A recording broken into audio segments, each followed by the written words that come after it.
Hi, people of the world watching vehicle-related internet videos. Welcome to this. My 1974 RA21 Toyota Celica ST with a 2UZ Toyota Tundra V8 under the hood. If you're new here and you want to get caught up on the last video where I worked on this project, up above my head is either a link to that video or it could be a delicious recipe for chicken foot popsicles.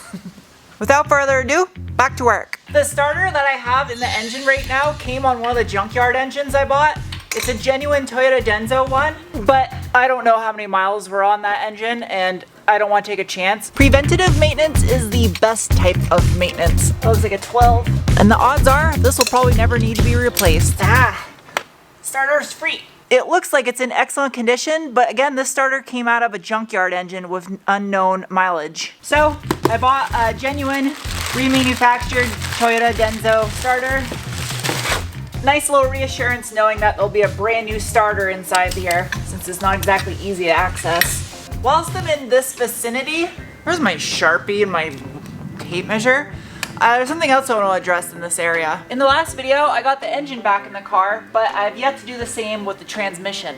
One thing that I've never claimed that I'm good at is math, or critical thinking. And when I calculated the air gap for the clutch, I somehow miscalculated despite measuring 55,000 times. In a nutshell, where I went wrong with my math on the air gap is I measured for the air gap of the slave cylinder, but what I did not measure for is the physical center portion of the clutch and the inner portion of the slave cylinder that does not compress. There was a little bit of metal on metal contact when I started up the engine for the first time in here. When I used my adjustable hammers, it's self-clearanced, and that's okay.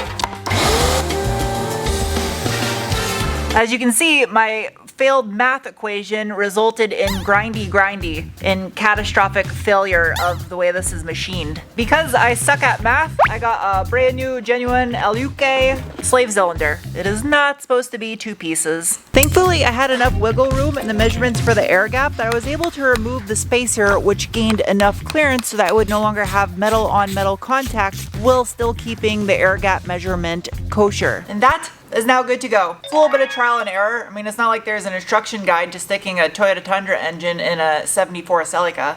This is nerve-wracking. I'm gonna hit my head on something. I just know it. It's inevitable. This is gonna be hard because I have the jute up against my firewall. I think I can go a little bit higher with my lift because this is ridiculous. Oh, this side's still really high. By varying the adjustment of the front versus the rear subframe bolts, I can change the angle in which the engine sits for transmission installation. Taking the steering rack out isn't gonna help because the top of the engine is physically touching the firewall.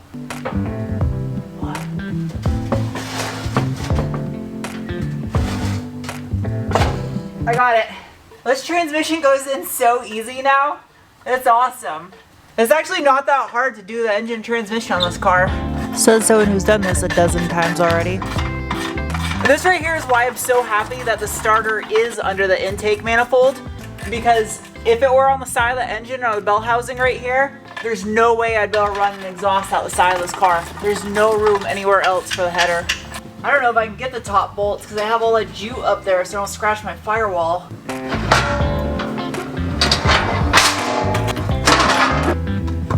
Oh no, my battery's dead. Not gonna work. No, his battery's dead too. I don't know about any of you watching, but I find I'm often the source of 90% of my own problems. What are the odds both my flashlights are dead at the same time? Pretty good considering I never charge them. And this is one of those situations where ratchet by braille comes in handy to accomplish the task. Can she get a wrench in there? No, she cannot. Don't worry about what's holding the transmission and engine up. It's fine. This is actually the factory hardware that went to the original Celica transmission. It actually doesn't look that bad considering I somehow managed to engineer that.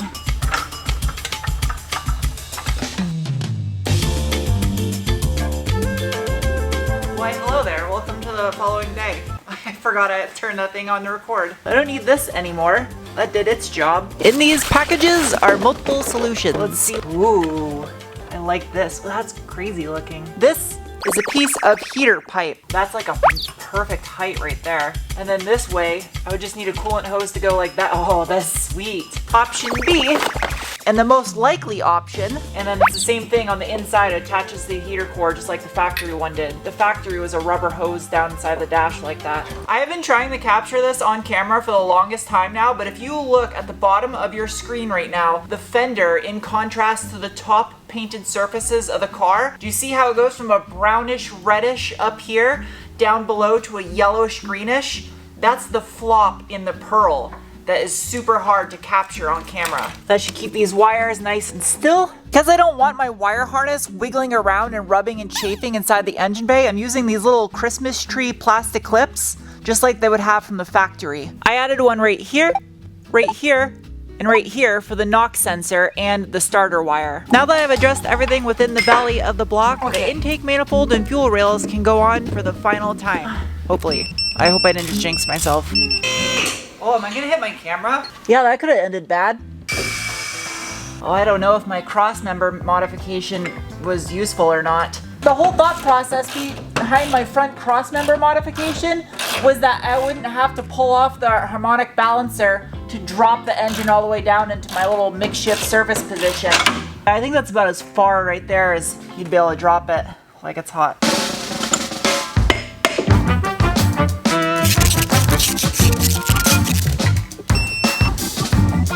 That notch does still give me the ability to drop this thing down quite a bit, so it was a huge help, that's for sure.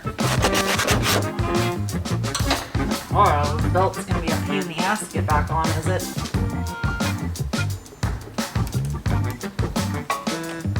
This is the part where I really hope I did math correctly. That goes in, that. Oh, I think it's gonna be good. Slight problem though. I forgot where I put these guys.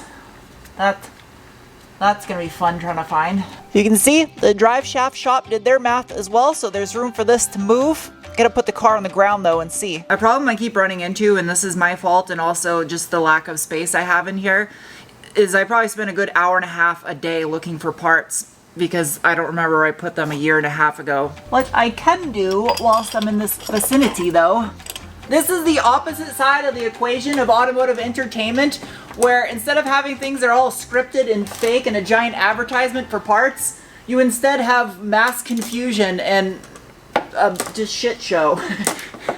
I try my best. All this stuff needs to be in place for fabricating the exhaust. That way I know how much room I have. If I screw this up, I'm gonna be super sad. This is one continuous line all the way up to the front of the car. Before I cut anything,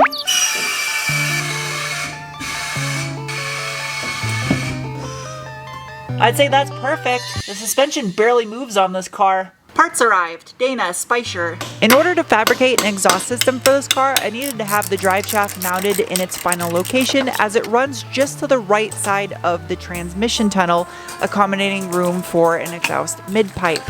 And with how low this car is to the ground, I especially want to make sure it isn't going to drag on the ground, pulling in and out of steep driveways. Hello, welcome to tomorrow. When I was filming the last video on the MR2 doing the string alignment, there's a link up above if you want to check out that video. I quickly threw the alignment tool on this thing so I could check what the caster and camber was at on it.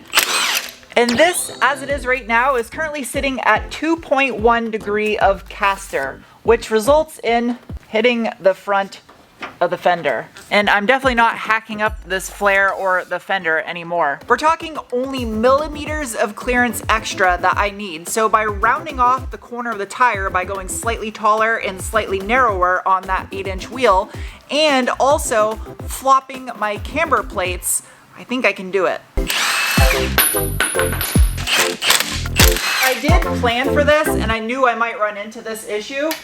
I wanted to try to squeeze as much rubber onto this car as possible, but To be fair, this thing came with some 13-inch pizza cutters on it. So the factory caster setting on these is only 1 degree anyway. So if I can get 2, that's double. Angel bought Charlie's Crown Vic and they're doing some tires on it right now. So they're gonna swap those tires out while they're at it for me. Just slightly narrower and basically the same exact height, 205 to a 225. Yeah, it doesn't even look stretched.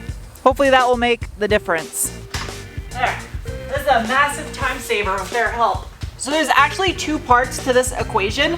Because I have these upgraded upper camber plates, I can adjust the angle of the plates to give me more caster adjustment up here. Shout out to Techno Toy Tuning for designing these things. This is kind of a brilliant setup. Lower this down. So I rotate it this way. Doing that just gave me a ton more caster. It was in the center before, and it kept the camber exactly where I had it, which is where I wanted it. Which may be just what I need for this kind of tricky situation. I can physically see how much of a difference that made now. And I don't hit whatsoever. Nor do I in the rear. That is perfect.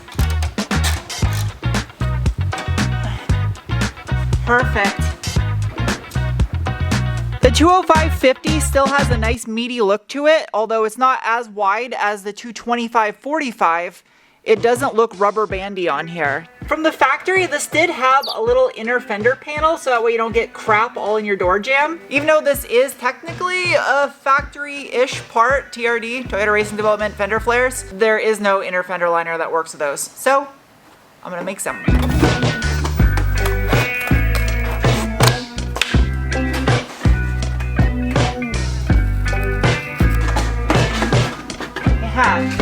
That'll work. This needs to be spot welded like it was from the factory before I can put an inner fender well in there. If you missed out in the previous videos, essentially what I did was I drilled out the spot welds and folded the pinch weld at the rear of the fender wells in on itself to accommodate for the wider, meatier tires and the fact that I'm running a Hashiroku steering rack and front subframe and suspension. This is gonna be a 2-person job because I have to hold the panel inside the car and push against it, and Charlie's gonna weld on the outside. And do you need the Celicos? No.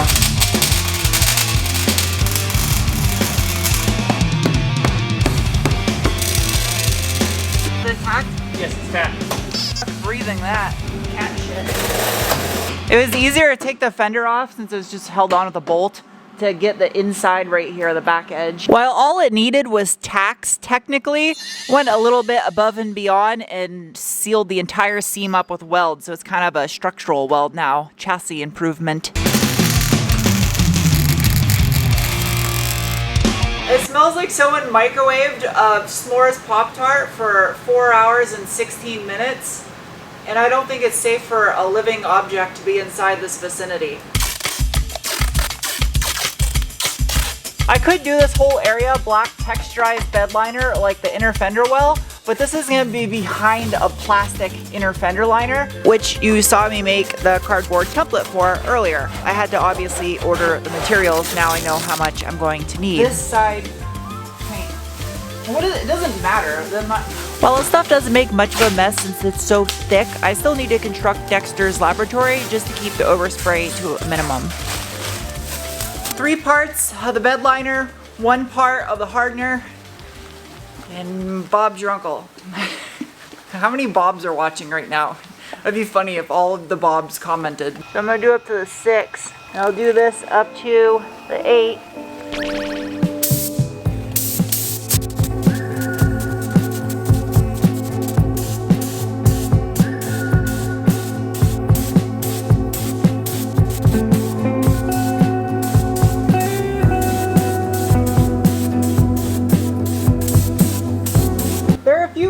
Up front here where it's just better to do it with a brush because it's just too intricate and I don't want to make a big mess. And luckily, because it's texturized, all I gotta do is stipple the brush and it looks like the same texture.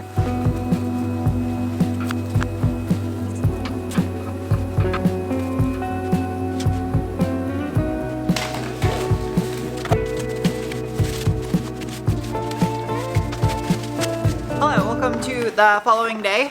This right here is butyl.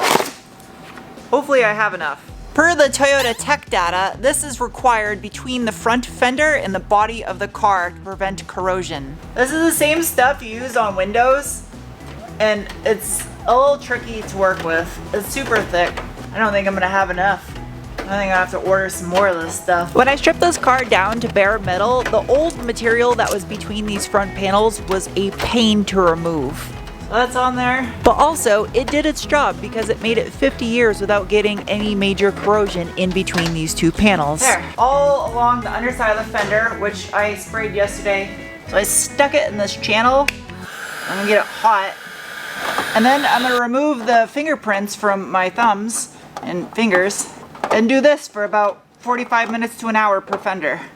I could rely on the bolts to squish it into place like that, but I feel like I'm playing with Play-Doh for bad baby robots.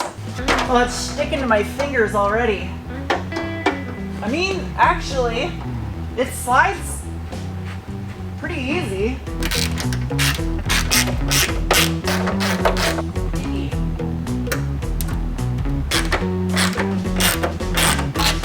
These fenders actually have quite a bit of adjustment to them down here, so I can give myself a little bit of clearance with the tire as well.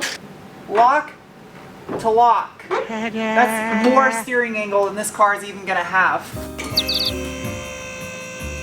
Oh, you know what I'm not gonna be able to do? Is put a boot on this. Somebody in the comments solve this equation. Cannot move the steering rack, cannot move the engine transmission, cannot move the header. All these items have to be here. No adjustment. I'm sure there's a person watching this that is probably the type of person that never comments on YouTube videos but is highly intelligent and knowledgeable that will have a solution for that.